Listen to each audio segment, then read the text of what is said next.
My name is Maya. I'm 36, and I built my event design production studio from a folding table in my spare bedroom into a company that manages 7 figures in contracts annually across the Carolinas. I know what a signed vendor agreement looks like. I know what unauthorized signature authority means in a court of law. And I know, down to the routing number, exactly what happens when you remove someone's access to a business bank account before they realize you've done it. So when a florist named Randall called my office on a Tuesday afternoon asking about the exclusivity contract my operations coordinator had signed on my behalf, I didn't panic. I asked Randall to send me a copy. I thanked him for calling. I hung up. Then I sat in my office for 4 minutes looking at my brother's signature on a document I had never seen, for an arrangement I had never approved, carrying my company's name on every line. Derek thought he had 14 months of groundwork behind him. He hadn't counted on Randall calling the main studio line instead of his cell. He hadn't counted on what I was going to do before he walked into the office the next morning. And he absolutely had not counted on the one call I was about to make to my bank. Welcome to the family ledger, where we talk honestly about money, family, and the moments when both collide at once. If you've ever given someone an inch of trust and watched them measure the whole mile, this story is for you. Subscribe, drop a comment, and let me take you back to where this started. I want to tell you about the company first, not to impress you, because you need to understand what I built before you can understand what was at stake. Flourish Studio. That's what I named it when I registered the LLC 8 years ago. Sitting at my kitchen table with a cup of coffee, a legal pad, and approximately $4,200 in a personal savings account. I had spent 5 years as a coordinator at a corporate events firm, and I had watched, up close, how the people running those companies made decisions. Some of them were brilliant. A lot of them were not. And somewhere around year 4, I realized I was managing more of the actual operation than most of the people with titles above me, while earning a salary that reflected none of it. So I left. Quietly, professionally, with weeks' notice and a thank you card, I meant. And I started Flourish. The first year was catering coordination for private parties. Small jobs, flat fees, the kind of work you take because it pays, and because every client is a potential referral. I did everything myself. Vendor sourcing, client calls, day of logistics, invoicing, follow-up. I learned to negotiate pricing at 6 in the morning before vendors were fully awake, because people agreed to better terms before their second coffee. I learned that the difference between a good event and a great one is rarely the flowers. It's the 15 things nobody sees going right. By year 3, I had 2 part-time staff. By year 5, I had a full team and a client roster that included 2 regional hospital systems, a university, and a property development group that hired us 4 times a year for investor dinners. By year 7, Flourish was generating just over $1 million in annual revenue. I had 8 employees, a proper office in a converted textile building in South End, Charlotte, and a reputation in the market that had taken me longer to build than anything else, and that I protected more carefully than anything else. I was not rich. I was profitable. There is a difference, and it matters enormously. Profitable meant I paid my team well, maintained 6 months of operating reserves, and drove a car that was 3 years old and fully paid for. It meant I had built something real out of nothing real, and I knew exactly how fragile real things are when you stop paying attention to them. I want you to hold on to that word, fragile, because that's what my brother was counting on me forgetting. Derek is 4 years younger than me. He's the kind of person who has always had a plan that sounds better than it works. Growing up, he was the charming one, the one who talked his way into and out of things with equal ease, the one my parents called spirited when teachers called them in for conferences. I was the quiet one, the one who wrote everything down, who read the fine print, who finished what she started. We were not close in the way siblings are close in movies. We were close in the way people are close when they grow up in the same house and share the same reference points, and that simply has to be enough. I loved him the way you love something that costs you regularly, but belongs to you anyway. When Derek was 28, he went through what our mother described as a rough patch and what I would describe more accurately as a series of decisions. A sales job that ended badly. A business idea involving food trucks that ended badly. A relationship that ended loudest of all. He moved back into my parents' house for 8 months and then into an apartment that our mother mentioned, in the careful way she mentioned things, was quite expensive for someone between opportunities. I heard that sentence for what it was. A current moving in one direction. 3 weeks later, Derek called. He said he'd been thinking. He said he'd watched what I built and believed he could contribute. He had sales experience, he said. He knew how to talk to people. He wanted to be part of something real for once. I want to be honest about what I felt when he said that. I felt the old reflex. The one that lives in the chest of every person who has ever been the functional one in a family. The pull toward yes. The calculation that starts with maybe this time and ends with it's easier to help than to manage the conversation if I don't. I also felt something else. A low specific unease that my therapist has since helped me name and that I now understand was my instincts doing their job while I was busy overriding them. I said yes anyway. Because he was my brother. Because I thought structure and accountability would hold him. Because I wanted to believe the version of Derek who wanted to be part of something real was the actual Derek, and not simply a well-delivered pitch. I created a role. Operations coordinator. Salary in the mid-40s, which was fair for the scope as I defined it. He would manage vendor relationships, coordinate logistics, handle scheduling, and report to me weekly. He would have a company email address and access to our project management system. He would not have signing authority on contracts or financial agreements of any kind. I said that last part out loud on the day I walked him through the offer. All contracts go through me, Derek. You coordinate. I commit. He nodded. He shook my hand. He said he wouldn't let me down. The first 11 months were fine. Fine in the way things are fine when you're busy, and you trust someone, and you are not looking closely at the details you've delegated. Derek was good at the surface of the job. He was warm with vendors. He remembered names and birthdays, and showed up to client prep meetings in pressed shirts with a smile that could diffuse a room in under a minute. My team liked him. Clients responded to him.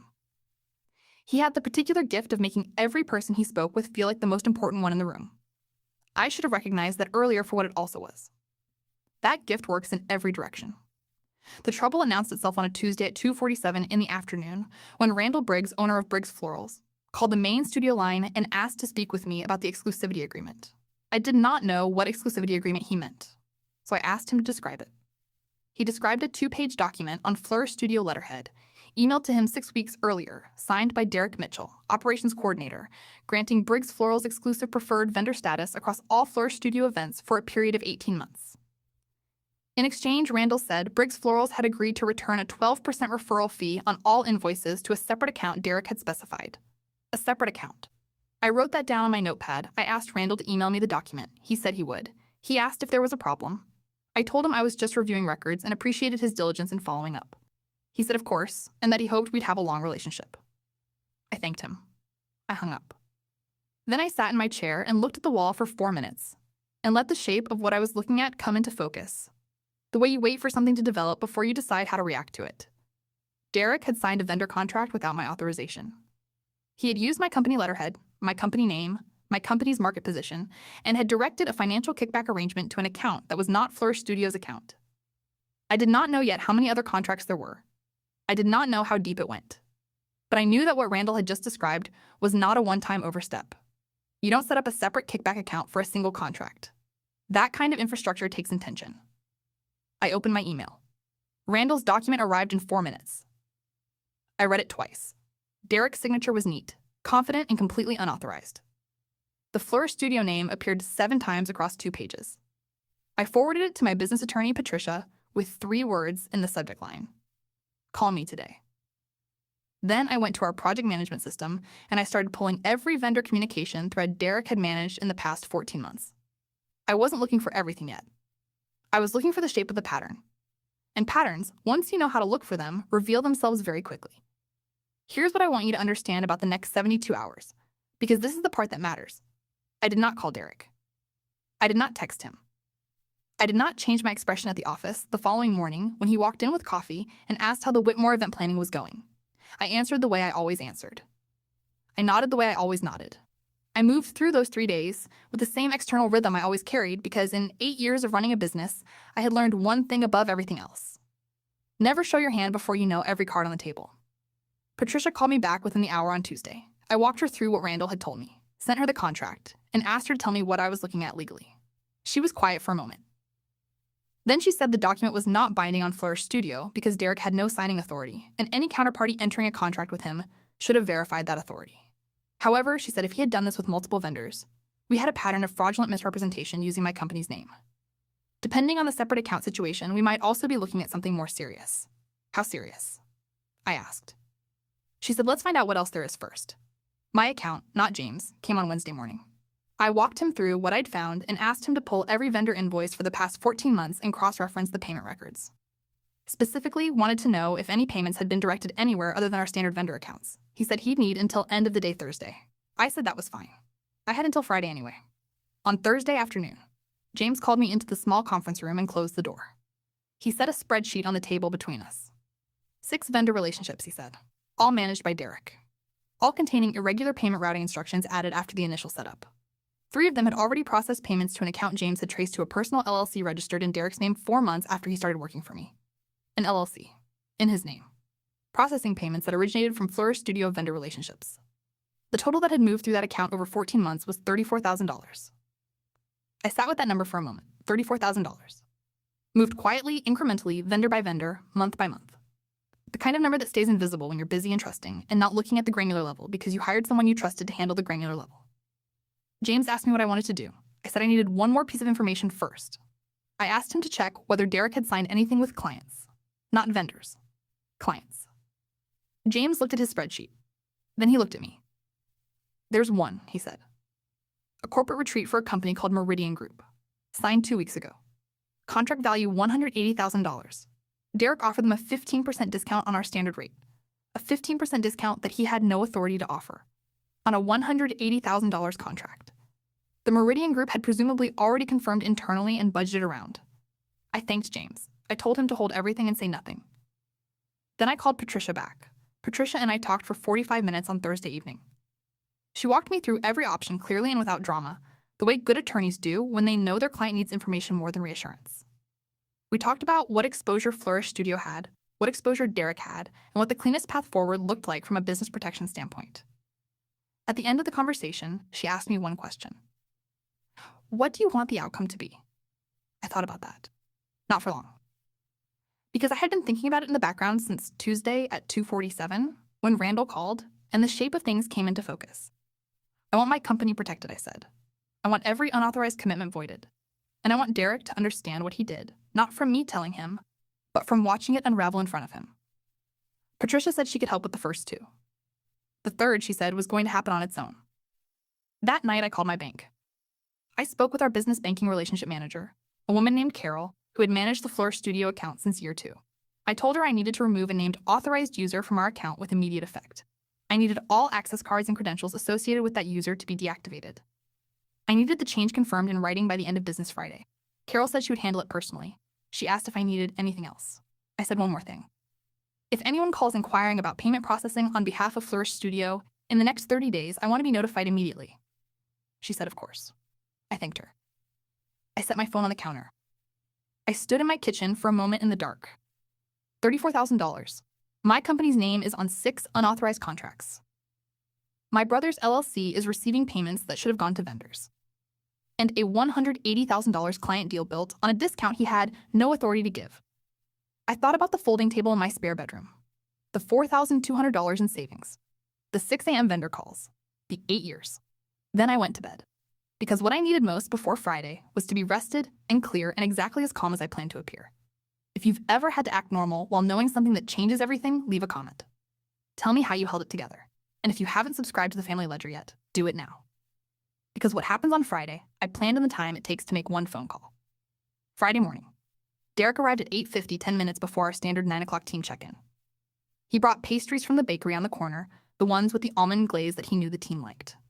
He set them on the kitchen counter, poured himself a coffee, and joined the morning meeting with the ease of a man who has no idea the scaffolding he built his plans on was dismantled overnight.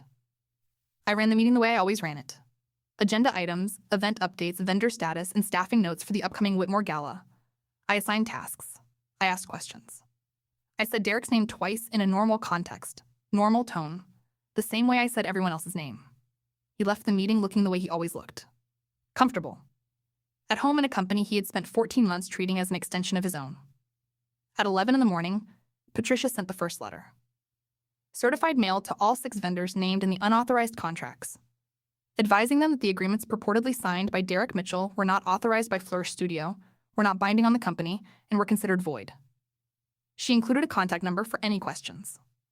At 1 in the afternoon, I received the first call back, not from a vendor, from Meridian Group.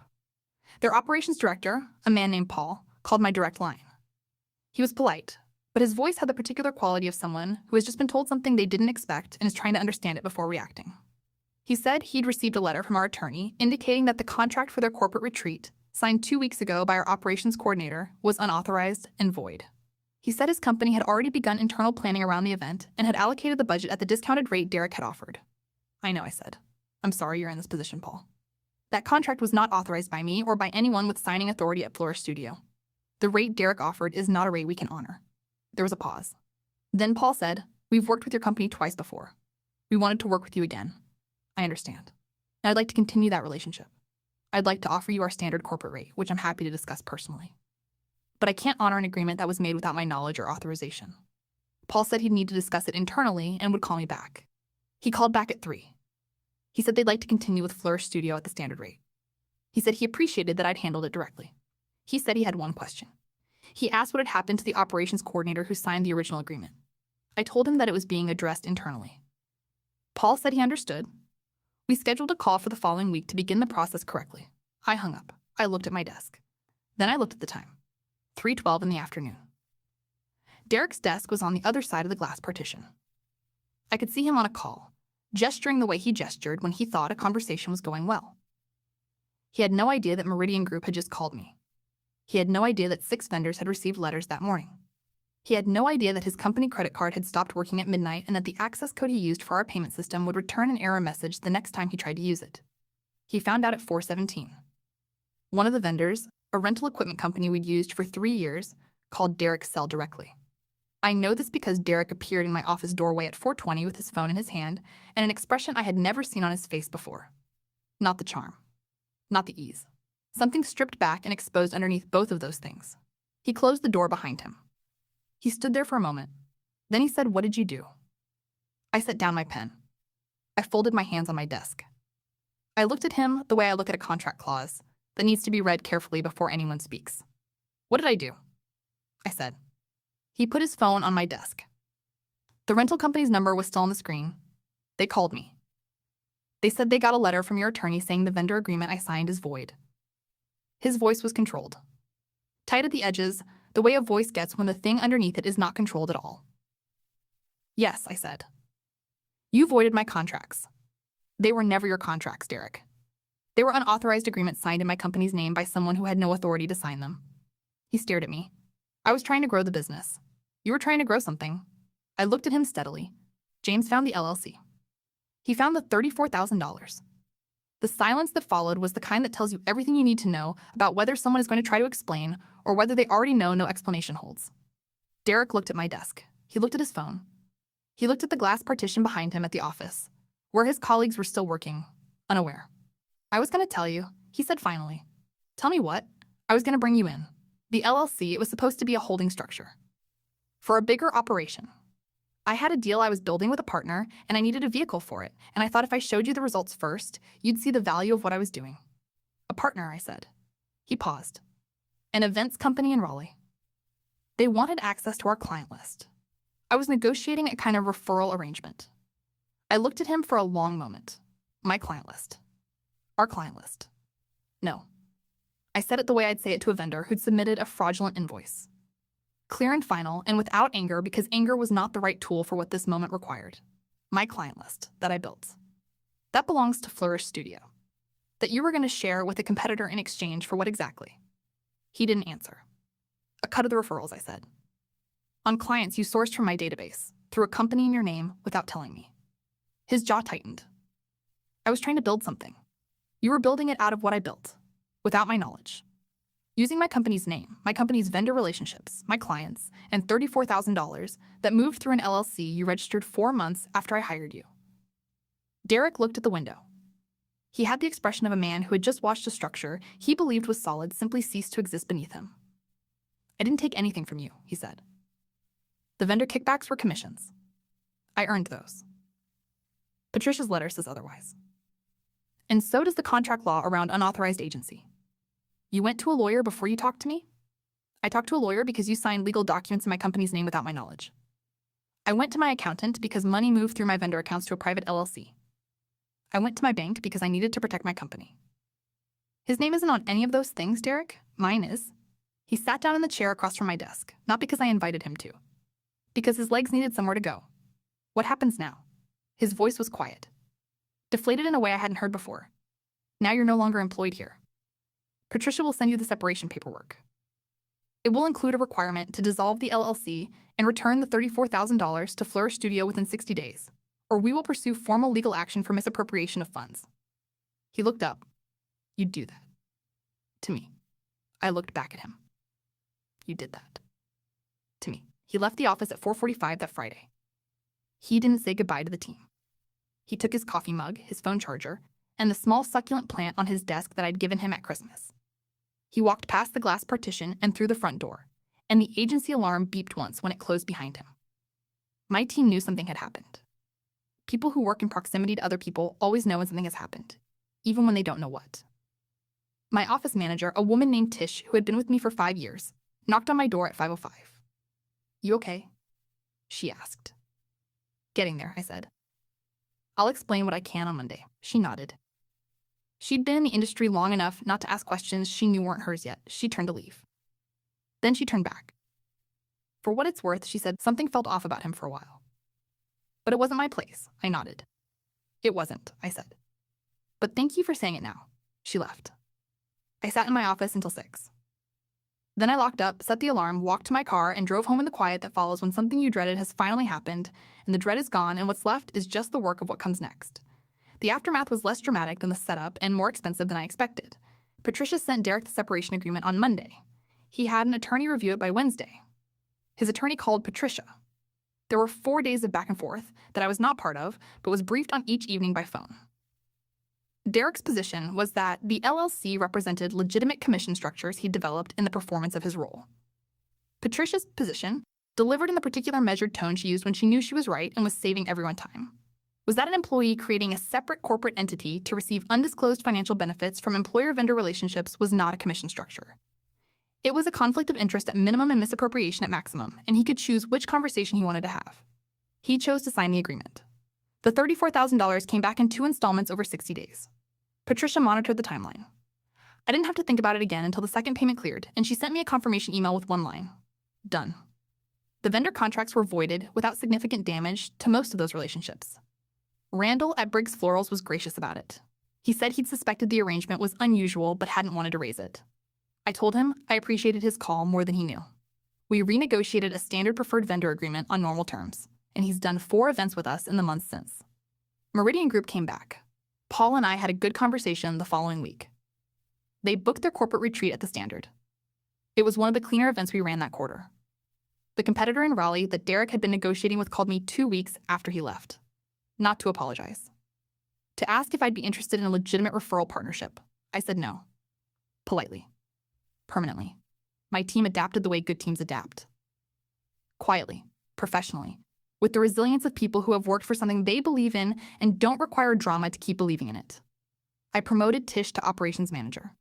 I raised the salary to reflect the scope. I rebuilt the vendor oversight protocols myself, document by document, so that I would always know what was signed in my company's name before I knew anything else. My mother called 3 weeks after Derek left. She had his version of the story, and his version, as I'd expected, did not include the LLC or the $34,000 or the competitor negotiations. His version was that I had overreacted and that the family should have been handled differently and that surely there was a way to fix things. I listened to her. The whole thing. I didn't interrupt. When she finished, I said, "Mom, I love you. And I love Derek." But what he did wasn't a mistake. A mistake is signing a document on the wrong line. What Derek did took months of planning, a separate LLC, and $34,000 that moved through my vendor accounts without my knowledge. That's not something I fix. That's something I recover from. She went quiet. I said I'd always have a relationship with my brother. But it would not be a professional one. Not now. Not in any foreseeable version of the future. She said she was disappointed.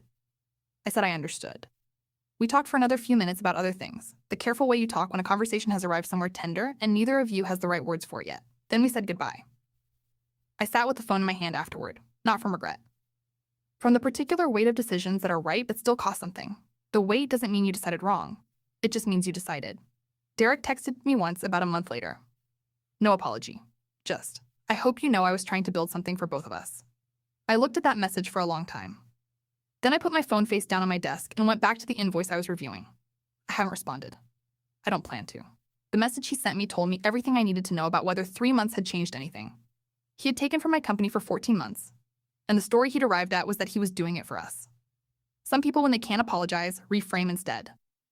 They find a version of the story where the thing they did becomes the thing they intended, and the harm they caused becomes something you failed to understand. I've learned to recognize that version.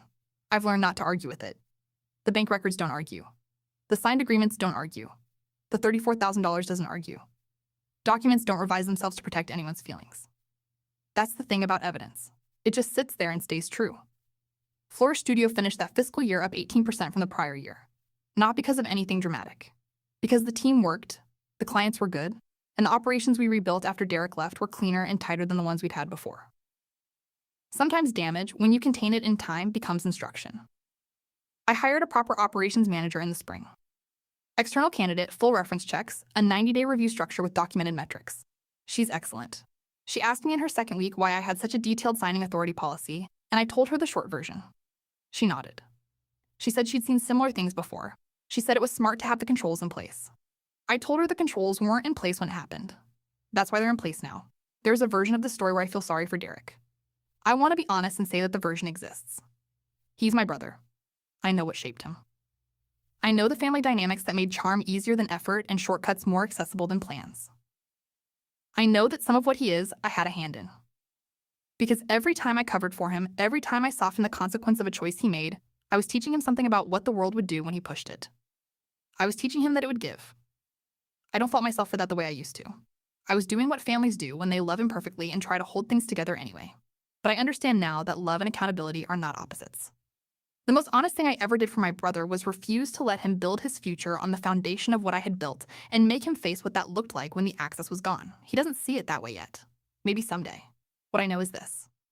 I sat at a folding table in a spare bedroom with $4,200 and built something from it. And when someone tried to redirect what I built into their own pocket, I found out. I acted before the damage was irreversible. I made one call to my bank on a Thursday night, and everything I had spent 8 years constructing stayed standing. The business is not the point. The boundary is the point. The moment you decide what belongs to you and you protect it without apology and without drama and without waiting for someone else to tell you it's allowed. That's the point. If you've ever hired someone you loved and watched them mistake your trust for access, hear me. Trust is not a blank check. Love is not assigning authority. And the most professional thing you will ever do is protect what you built before someone who didn't build it decides they're entitled to it. That's my story. A florist named Randall. A Thursday phone call. And a brother who forgot that the name on the door was mine. If this found you at the right moment, share it with someone who needs to hear it. Drop a comment. Tell me what you would have done differently or what you've been through that sounds like this. I read everyone. And if you haven't subscribed to the Family Ledger yet, I'd love to have you here for the next story.